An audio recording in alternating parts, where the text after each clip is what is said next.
Audiolibro El Kybalión de Hermes Trismegisto por los tres iniciados, narradora Ajna Gaia. Como siempre te voy a invitar a dar una inspiración profunda para recibir las palabras sagradas de este libro.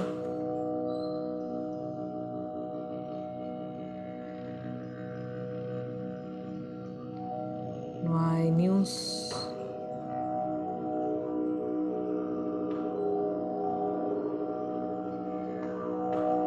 Capítulo 6. La paradoja divina. Los medios sabios, reconociendo la irrealidad relativa del universo, imaginan que pueden desafiar sus leyes. Tales son tontos, vanos y presuntuosos, y se estrellan contra las rocas y son rotos en pedazos por los elementos en razón de su locura.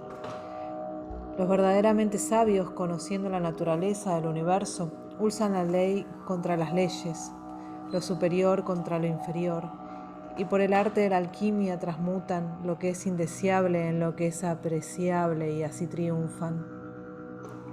La maestría no consiste en sueños anormales, visiones, imaginaciones o vivencias fantásticas, sino en usar las fuerzas superiores contra las inferiores, escapando a los sufrimientos de los planos inferiores, vibrando en los superiores.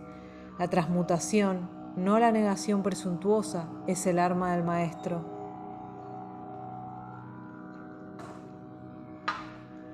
Esta es la paradoja del universo, resultante del principio de polaridad que se manifiesta cuando el todo comienza a crear. Atención a ella, pues señala la diferencia entre la media sabiduría y la sabiduría. Mientras que para el todo infinito del universo, sus leyes, sus poderes, su vida, sus fenómenos, son como cosas observadas en el estado de meditación o sueño. Sin embargo, para todo lo que es finito, el universo debe ser tratado como real, y la vida y la acción y el pensamiento deben estar basados sobre ello, acordemente, aunque siempre con una comprensión de la verdad superior. Cada uno de acuerdo con su propio plano y leyes. Fuera el todo a imaginar que el universo fuese en verdad real. Entonces, pobre el universo, cuando no habría entonces escape desde lo inferior a lo superior en dirección hacia lo divino. Entonces el universo se volverá fijo y el progreso se volvería imposible. Y si el hombre, debido a la media sabiduría, actúa y vive y piensa en el universo como meramente un sueño, semejante a sus propios sueños finitos, entonces en verdad que se convierte en eso para él. Y como un sonámbulo tropieza siempre dando vueltas y vueltas en un círculo, no haciendo ningún progreso y siendo forzado al final a un despertar al caer magullado y vertiendo sangre sobre las leyes naturales que ignoró. Mantened vuestra mente siempre en la estrella, pero dejad que vuestros ojos observen nuestras pisadas, no sea que caigáis en el cieno en razón de nuestra mirada dirigida hacia arriba. Recordad la paradoja divina de que entras que el universo no es, aún es. Recordad siempre los dos polos de la verdad, el absoluto y el relativo. Cuidado con las medias verdades.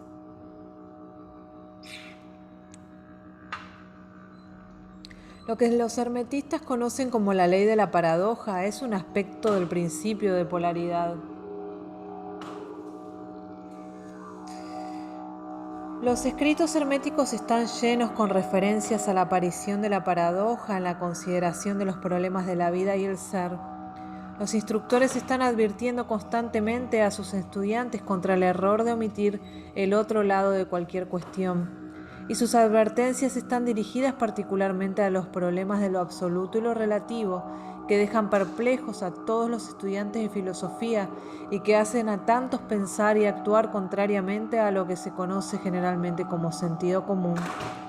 Y precavemos a todos los estudiantes que estén seguros de captar la paradoja divina de lo absoluto y relativo, no sea de que queden embrollados en el lodazal de la media verdad. Esta lección particular ha sido escrita con esto a la vista. Leedla cuidadosamente.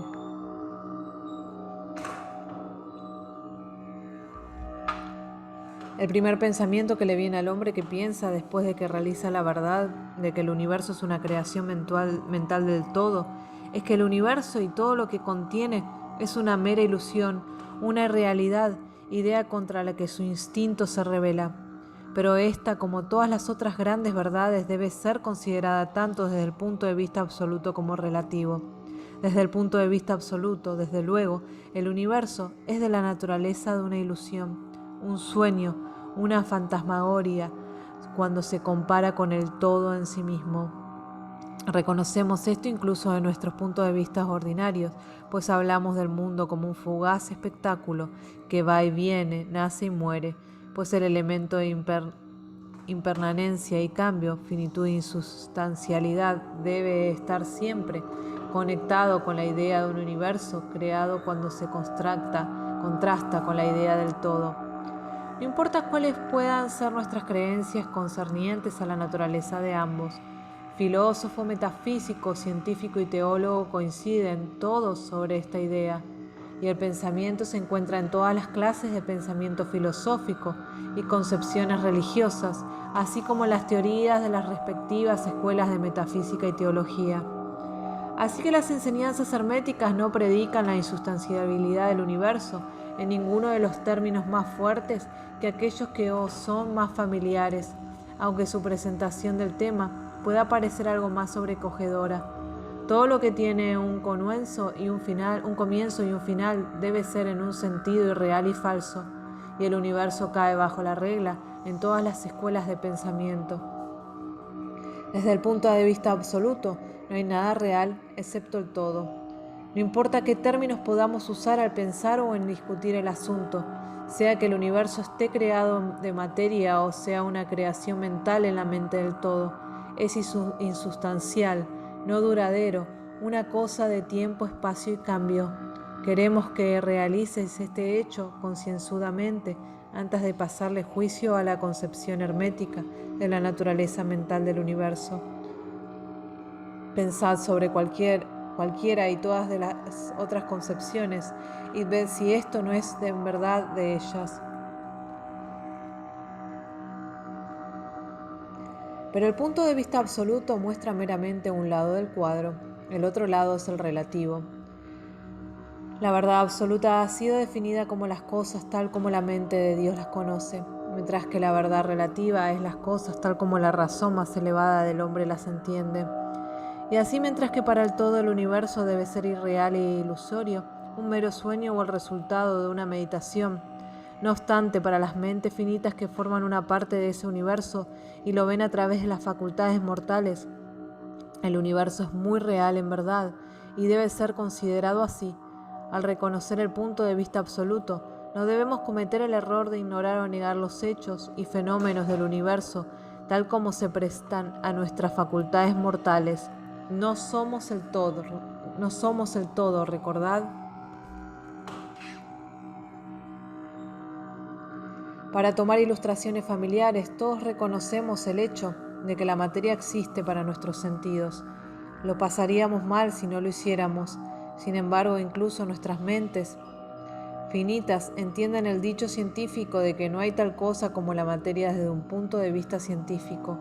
Lo que llamamos materia se sostiene que es meramente una agregación de átomos que son en sí mismos meramente un agrupamiento de unidades de fuerza llamadas electrones o iones, vibrando y en constante moción circular. Golpeamos una piedra y sentimos el impacto. Parece ser real, pese a que sabemos que es meramente lo que hemos establecido arriba. Pero recordar que nuestro pie, que siente el impacto por medio de nuestros cerebros, es igualmente materia, constituido por tantos electrones y en cuanto a eso también nuestros cerebros. Y en el mejor de los casos, si no fuera por nuestra mente, no sabríamos del pie o de la piedra en absoluto. Entonces, de nuevo, el ideal del artista o escultor que está tratando de reproducir en piedra o lienzo le parece a él muy real. Igual lo hacen los caracteres en la mente del autor o dramaturgo que busca expresar de modo que otros puedan reconocerlos. Y si esto es verdad en el caso de nuestras mentes finitas, ¿cuál debe ser el grado de realidad en las imágenes mentales creadas en la mente del infinito? Oh amigos, Para los mortales este universo de mentalidad es muy real de en verdad. Es el único que podemos conocer nunca, aunque nos elevemos en plano, cada vez más arriba en él. Para conocerlo de otro modo, por verdadera experiencia, tenemos que ser el todo, si no. Es verdad que cuanto más alto nos elevamos en la escala, cuanto más cerca nos llegamos de la mente del Padre, más evidente se vuelve la naturaleza ilusoria de las cosas finitas, pero la visión no se desvanece realmente hasta que el todo nos absorbe finalmente hacia sí. Así que no necesitamos detenernos sobre el carácter de ilusión, más bien reconociendo la naturaleza real del universo. Busquemos entender sus leyes mentales y esforcémonos por usarlas hasta su mejor efecto en nuestro progreso hacia arriba a través de la vida, conforme viajamos de plano a plano de existencia. Las leyes del universo no son menos leyes de hierro por su naturaleza mental. Todo, excepto el todo, está atado por ellas. Lo que hay en la mente infinita del todo es real, en un grado segundo, solo a esa realidad misma que está investido en la naturaleza del todo. Así que no os sintáis seguros o temerosos, estamos sostenidos firmemente en la mente infinita del todo, y no hay nada que nos hiera o que hayamos de temer, no hay ningún poder fuera del todo para afectarnos. Así que debemos descansar calmos y seguros. Entonces, calmos y apaciblemente dormidos, mecidos en la cuna de lo profundo, reposando a salvo en el seno del océano de la mente infinita, que es el todo en el todo. En verdad, vivimos y nos movemos y tenemos nuestro ser. La materia es de todos modos materia para nosotros. Mientras habitamos en el plano de la materia, aunque sabemos que es meramente una agregación de electrones o partículas de fuerza, vibrando rápidamente y girando una alrededor de la otra en las formaciones de los átomos a su vez vibrando y girando, fonando moléculas, las cuales a su vez forman masas mayores de materia.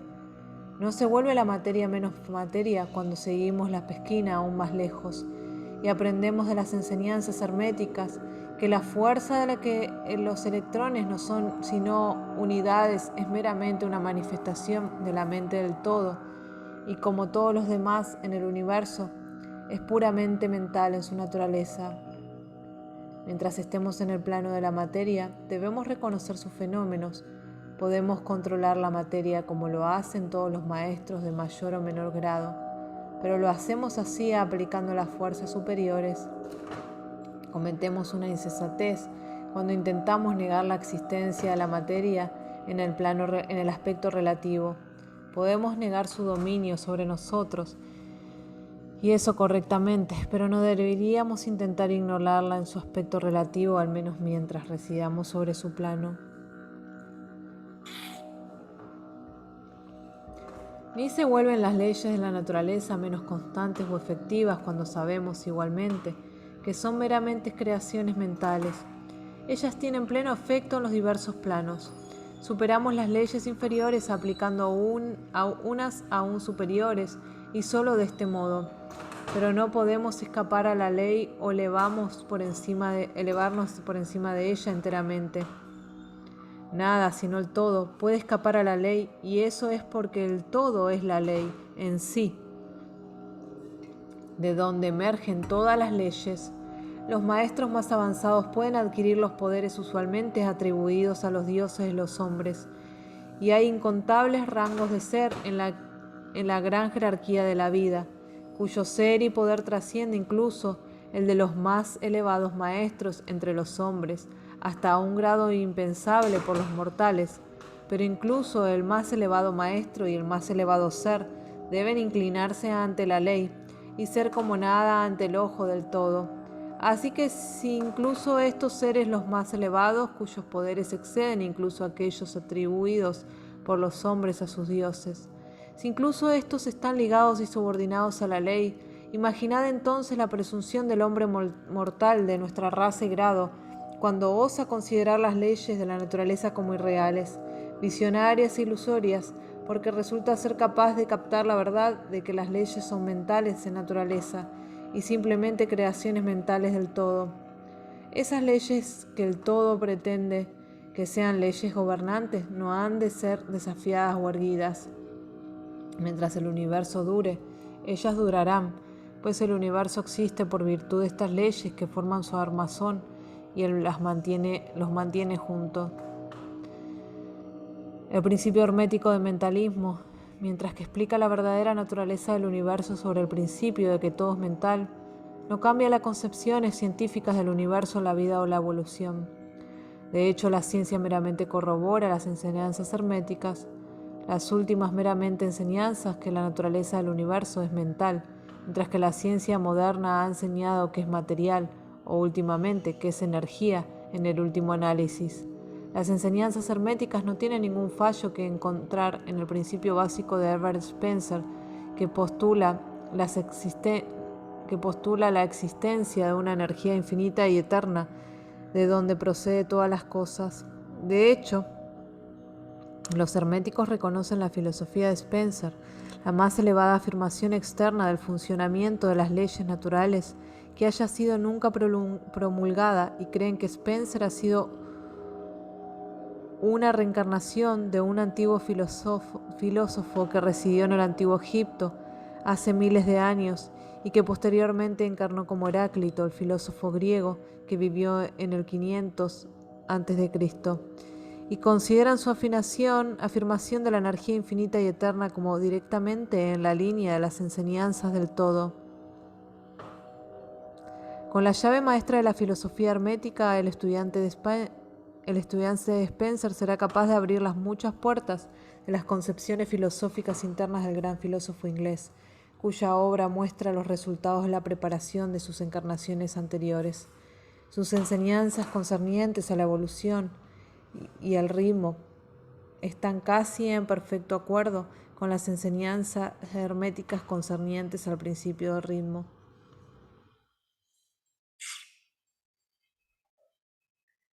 Así que el estudiante de las enseñanzas herméticas no necesita dejar a un lado ninguna de sus acariciadas visiones científicas del concerniente al universo.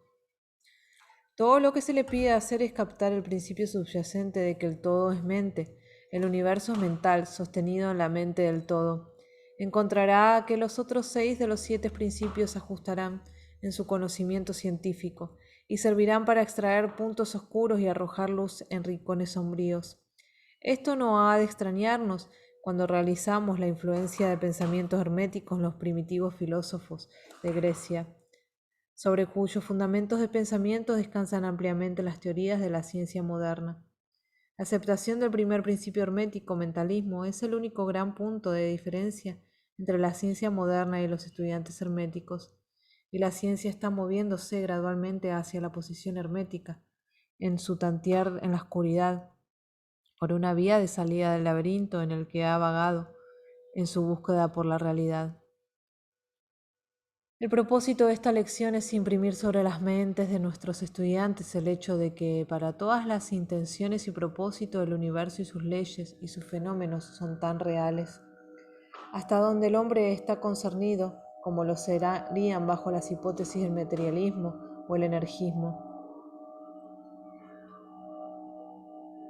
Bajo cualquier hipótesis, el universo en su aspecto externo es cambiante, siempre fluyente y transitorio y por consiguiente vacío de sustancialidad y realidad.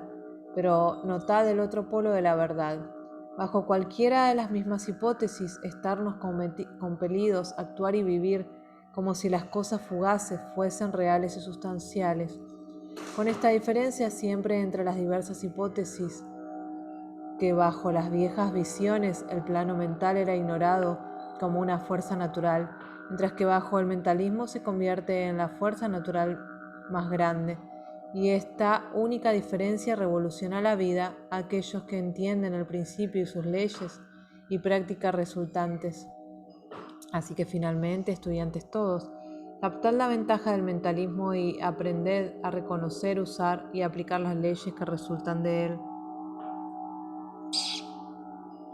Pero no os rindáis a la tentación que, como establece el Kybalión, sobreviene a los medios sabios y les hace ser hipnotizados por la aparente realidad de las cosas. siendo la consecuencia que vagan como gente de sueños habitando en un mundo de sueños, ignorando el trabajo práctico y la vida del hombre, siendo el fin que se estrellan contra las rocas y son rotos en pedazos por los elementos en razón de su locura. Seguid más bien el ejemplo de los sabios, de los que la misma autoridad establece que usan la ley contra las leyes, la superior contra lo inferior, y por el arte de la alquimia transmutan lo que es indeseable en lo que es apacible, y así triunfan, siguiendo a la autoridad. Evitemos la media sabiduría, que es locura, que ignora la verdad de que la maestría no consiste en sueños anormales, visiones, imaginaciones o vivencias fantásticas, sino en usar las fuerzas superiores contra las inferiores, escapando a los sufrimientos de los planos inferiores, vibrando en los superiores. Recuerda siempre, estudiante, que la mutación, no la negación presuntuosa, es el arma del maestro. Las acotaciones de arriba son del Kybalión y son merecedoras de ser confiadas a la memoria por el estudiante. No vivimos en un mundo de sueños, sino en un universo que, mientras que relativo, es real hasta donde nuestras vidas y acciones están concebidas. Nuestra ocupación en el universo no es negar su existencia, sino vivir, usando las leyes para elevarnos de lo inferior a lo superior, continuar viviendo, haciéndolo lo mejor que podamos bajo las circunstancias que surgen cada día y viviendo hasta donde es posible, conforme a nuestras ideas e ideales más elevados. El verdadero significado de la vida no es conocido por los hombres en este plano, sino es que en verdad en algunos, pero las más elevadas autoridades y nuestras propias intuiciones, nos enseñan que no cometeremos ningún error al vivir conforme a lo mejor que hay en nosotros, hasta donde es posible, y realizando la tendencia universal en la misma dirección, a pesar de aparentes evidencias de lo contrario. Estamos todos en el sendero y la ruta conduce siempre hacia arriba, con frecuentes lugares de descanso. Leed el mensaje del Kybalión y seguid el ejemplo de los sabios, evitando el error de los medio sabios que perecen por razón de su locura. Fin del capítulo 6 del Kybalión de Hermes Trismegisto por los 3 iniciados. Narradora Ajna Gaia.